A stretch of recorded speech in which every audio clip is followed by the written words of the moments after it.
Saya,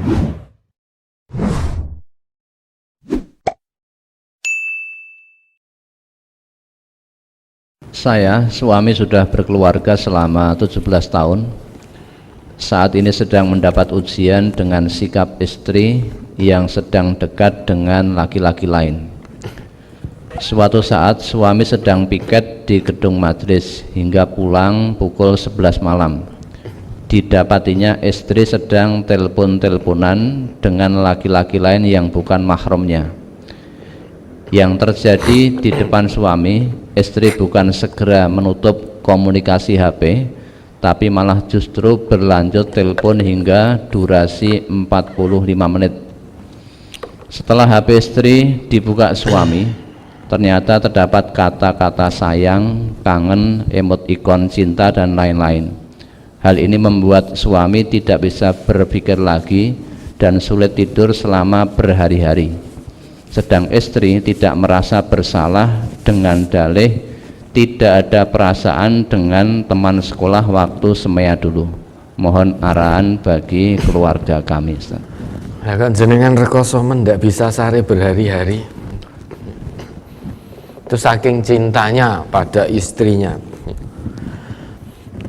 Istrinya itu termasuk wanita yang tidak bersyukur. Ya, tidak bersyukur kepada Allah. Dianugerahi oleh Allah yang insya Allah suaminya soleh, thayyib, agamanya baik, lah kok malah dikhianati. Suaminya piket di majelis fisabilillah, istrinya dipiketi laki-laki lain melalui telepon. Ya karena di depan jenengan ya melalui telepon. Coba, ini luar biasa toh. Ketika dibuka oleh suami isinya sayang, terus apa lagi tadi? Kangen. Kangen. Loh, kangen ini berarti sering ketemu. Ya toh, kata-katanya itu loh menunjukkan itu. Kangen. Mungkin pernah bertemu kemudian untuk sekian lama tidak bertemu, kemudian kangen. Ya bisa jadi pertemuannya itu, ya, pertemuannya itu kemudian betul dulu teman semeyanya. Ya, ketika reuni bertemu dulu di semeya pernah terlibat cinta monyet. Kemudian lama tidak bertemu, setelah bertemu setannya bisi lagi, muncul kembali benih-benih cinta monyet itu. Wes gede, wes tua, wes de anak, muncul benih-benih cinta monyet kembali, sehingga tukar-tukaran nomor WA, nomor HP, lantas chattingan.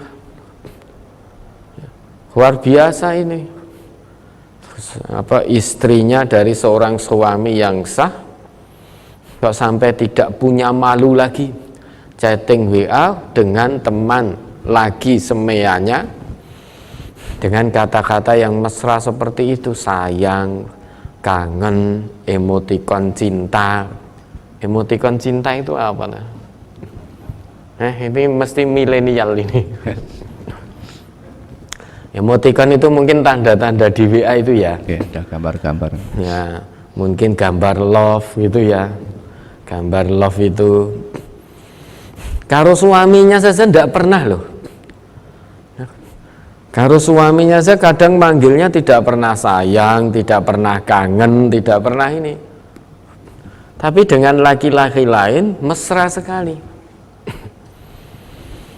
Ketika ditegur oleh suami, nah ini mesti istrinya ini ngaji tidak? Kalau suaminya tadi kan warga ngaji. Nah istrinya ngaji apa tidak ini? Kalau ternyata istrinya ini juga ngaji di MTA, na'udzubillah, tanpa malu di hadapan suami, telepon-teleponan dengan teman laki-lakinya 45 menit. Suaminya diacuhkan, suaminya ada di depannya tanpa malu lagi, Wah, telepon dengan laki-laki lain yang konon teman SMA-nya, teman semeanya, ya. Konon teman semeanya. Ini wanita, istri yang tidak bersyukur. Coba kalau sedang telepon-telepon mesra seperti itu bukan dengan laki-laki mahramnya, mbok coba dipikir, kok nek tiba-tiba sing jawab teleponnya malaikat maut piye? Ketika sedang telepon-teleponan dengan laki yang bukan mahram, mesra-mesraan gek di depan suaminya, tiba-tiba Allah utus malaikat mautnya untuk jemput kamu, bagaimana? Mati dalam keadaan su'ul khotimah. Mbok dipikir, la tamutunna illa wa antum muslimun. Ya, jangan mati kecuali dalam keadaan berserah diri kepada Allah. Jiwa dan raga, mati itu sewaktu-waktu, tidak pakai kula nuwun. Mati itu sewaktu-waktu.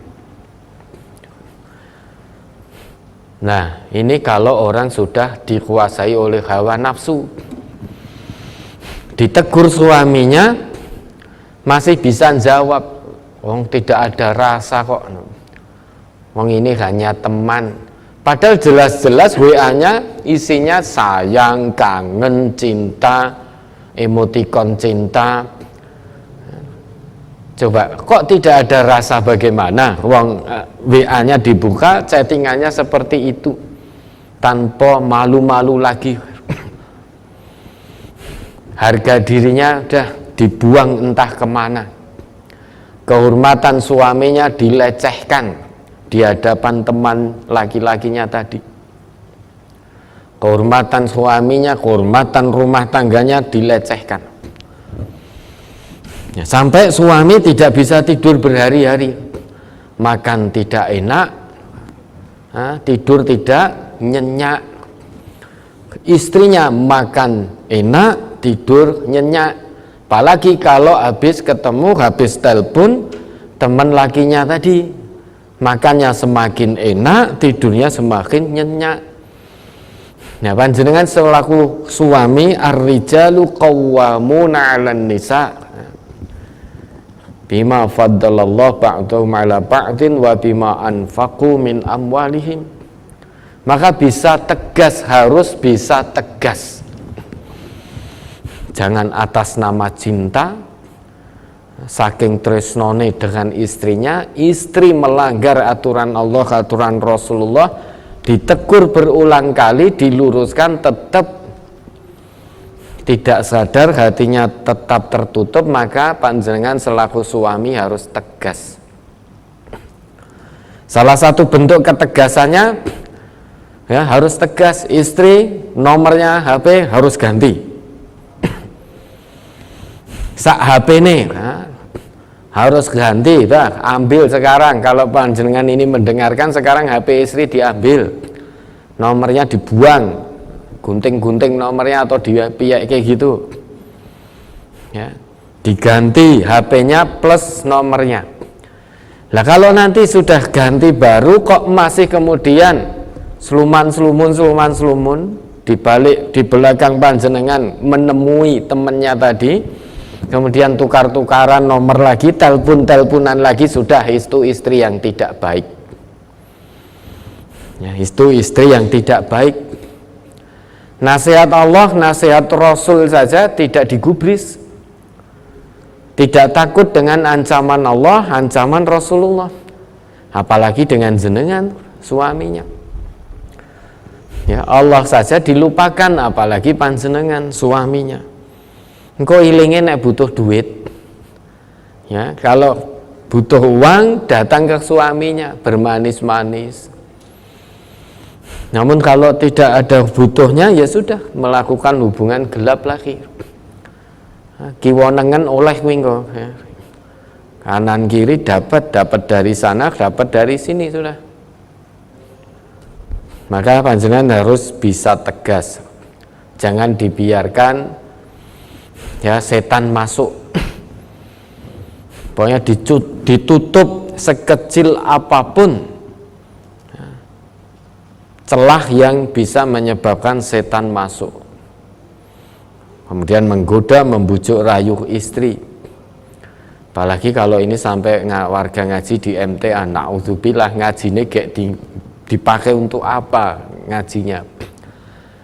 Maka ada aturan di MTA ini. Yang ikut ngaji di MTA wajib ada nizam, ada aturan. Yang ikut ngaji di MTA itu wajib mengamalkan hasil kajinya. Aturan ini tidak bisa ditawar, karena ini sudah mutlak, absolut. Karena perintah mengamalkan hasil kaji itu bukan aturan manusia, tapi itu aturan Allah, aturan Rasulullah. Maka yang ikut ngaji di MTA kalau tidak mau mengamalkan hasil kajinya, berarti dia tidak mau ikut ngaji di MTA. Karena warga MTA semuanya wajib mengamalkan hasil kajinya. Ya, ini suaminya harus tegas, berani tegas. Jangan-jangan termasuk isti. Apa itu isti, San?